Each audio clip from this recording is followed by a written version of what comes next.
Hey guys, and today I'm going to start on a series that will start with an introduction to basic AI, particularly in Unreal Engine 4 of course, and then eventually move on to full EQS dynamic AI tutorials where we'll use the new EQS, that's Environmental Querying System, that is available in Editor, still in its primitive state, but very usable, to easily create advanced AI that used to take ages to code in whatever language you're using, most likely C++, that can now be created visually using blueprints in a fraction of the time. So we'll start off basic and we'll get more advanced throughout the series. So let me introduce myself. Insomnia from UnrealTek, a division of BlenderTek, and welcome to another video.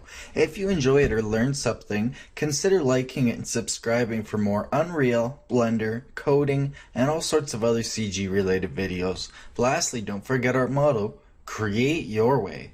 So let's jump right in. What we're going to be creating today is very simple. It's just going to be in the third person template.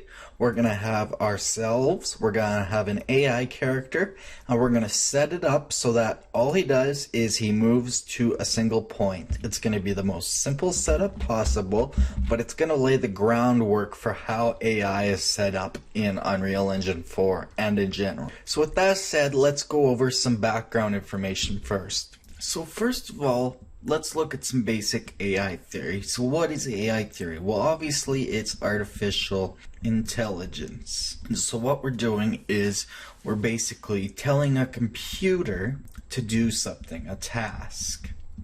And to do that, we need to either give it some sort of command or a test or some other way so that they know how to give us return data.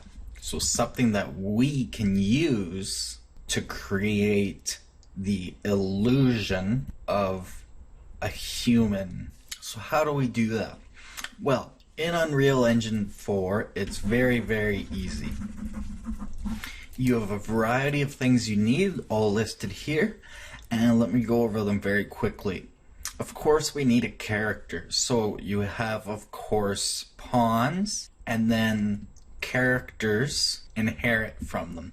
So we have our basic character class in Unreal, and that's what you'll use for, I would imagine, most if not all of your AIs, whether it be NPCs or whatever. So we'll be using a third-person character today. And then you need something to control that, since you can't actually control it with your own keys, obviously, that would defeat the purpose. So you need a controller to control the character. Makes sense. And so this is just simple. It's either some sort of logic, some sort of script, or it's some sort of pre-made setup that automatically controls the character, doing all sorts of expected things that the player can do. So how do we get an AI character with an AI controller controlling it to actually carry out these actions? Well, the first thing we do is we use what's called a blackboard. And a blackboard, kind of as the name suggests, is you could think of it like a blackboard, and what it does is it holds keys. And so keys are values that you set, whether it be through script, code, whatever, and through those you can go into a behavior tree or EQS or other creative ways to get us our return that we were looking for to get a final result, an action. So that's what we're looking for in the end, is a return result from some sort of instruction. And so blackboards allow us to take these keys and set them, they're like values, they're actually variables, and give us a return value back that allows us to create behavior. And so you'll create keys in your blackboard, and you set them through code, and these keys then go over to a behavior tree. So the blackboard is tied into a behavior tree, just like a character is tied into a controller. And so a behavior tree, exactly as tree makes it sound like, is a tree of behaviors. And so it's like a flow chart.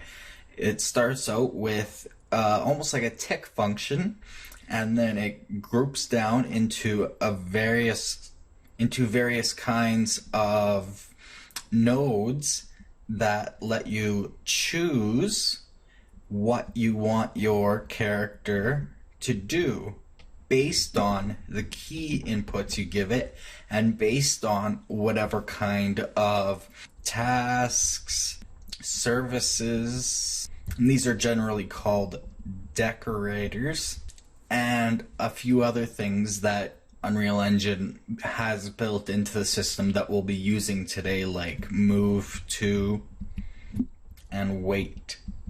And so you create this tree of behavior that tells the character what it can and cannot do at all times.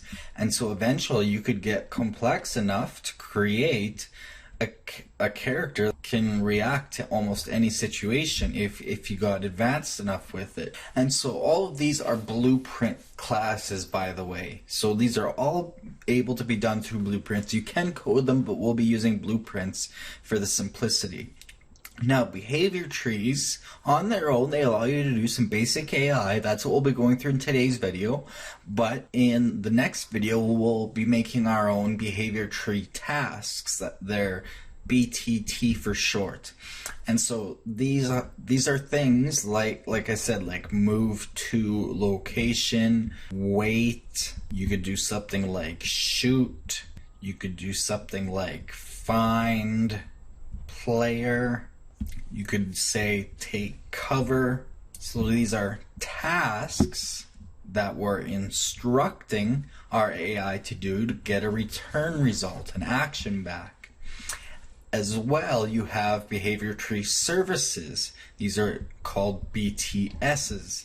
And so these are like behavior tree tasks, except they're called on a certain frequency. So they're ticked, say every 0.5 seconds or every 1 second or whatever.